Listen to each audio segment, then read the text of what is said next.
Lee, congratulations at a second win from two. The same results as last week, but a completely different sort of game. Just give us your thoughts. Yeah, as you mentioned there, like a really different game. Lots of different aspects to it that we knew we would have to bring. And pre-game we talked about one or two things specifically. We knew that we would have to manage the game in moments. We knew we'd have to show our character and belief.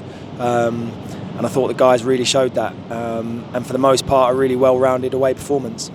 A quite emotional game for Reading here. It's been a summer of change for them, and pre-game the atmosphere, I thought to myself, oh no, it felt like a game that was for the home tide, but the way that the lads coped with that and rode that emotion was really impressive.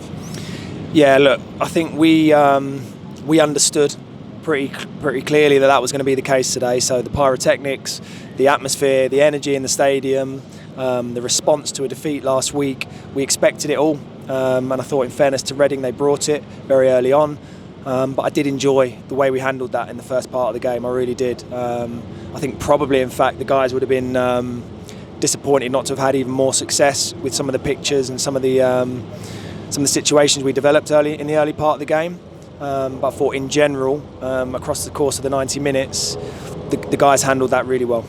When the breakthrough did come and Jack Watmore managed to poke it home, the celebrations I thought were quite telling. They were all together. Yeah. Ryan Leadsom got them together in front of the way end, and that's a theme of the summer and the pre-season has been building a trust and a belief as a group, and that was as evident as anything today.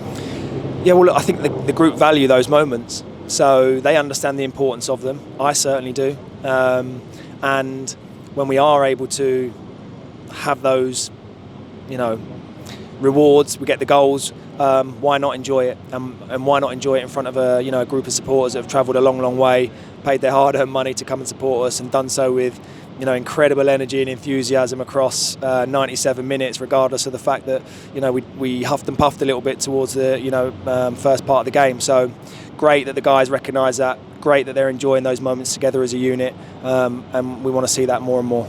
You haven't been shy about talking about how demanding you want the style of football we play to be, the energy you want from them.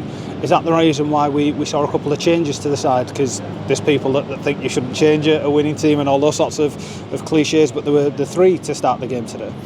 Yeah, look, so the group understand that that's going to be the case this year. I've been really clear about that.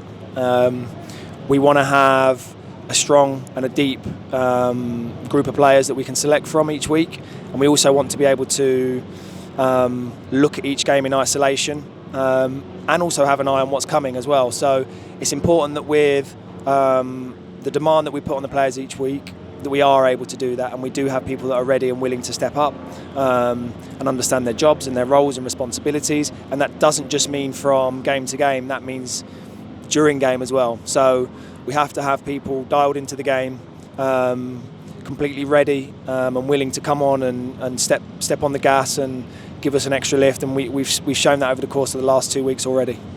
I think one of the biggest decisions you ended up making in the game was to bring on young Cameron Asher from the under-21s group. He's obviously been in and around the first team through pre-season and the opening few weeks.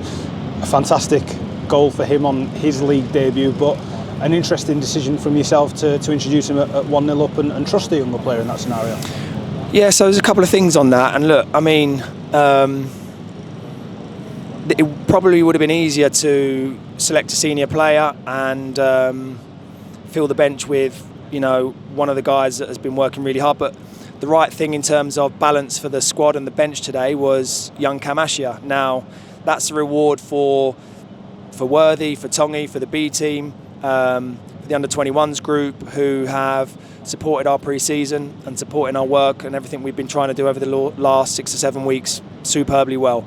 And Cam's goal is the cherry on top for Jay Sway, for Georgie Apenda, for Dan Vost, all of those guys that have been up and supported our group, and will hopefully over the course of this season have opportunities the same as Cam has today. And as I say, Cam gets that moment, and that's wonderful. And again, another substitute coming onto the pitch and being really important for us. But as I say, really that's for the group, that's one for the football club, and I'm delighted with that fact. Another demanding week coming up, the first midweek game we've got of the season against Leicester City, who are obviously in a higher division, and then an away game to the Seaside at Blackpool. How do we head into this week? What's the pattern going to look like? What are your intentions? Well, it's a really tough week, first and foremost. We know that, so this is the first part of that. Lovely to be off to a good start with regards to it. We know that we got 2 incredibly tough games coming up, 2 really different games, and we have to be prepared. So physically, mentally, we're going to have to be prepared. A lot of work will go on behind the scenes, tactically, of course, from ourselves, the coaches, the analysts, to make sure the team are ready. But we'll have them prepared and ready, and hopefully ready to fly into 2, as I say, really challenging games. Lee, 2 wins from 2. Congratulations, and thank you very much for your time. Thanks very much. Cheers, guys.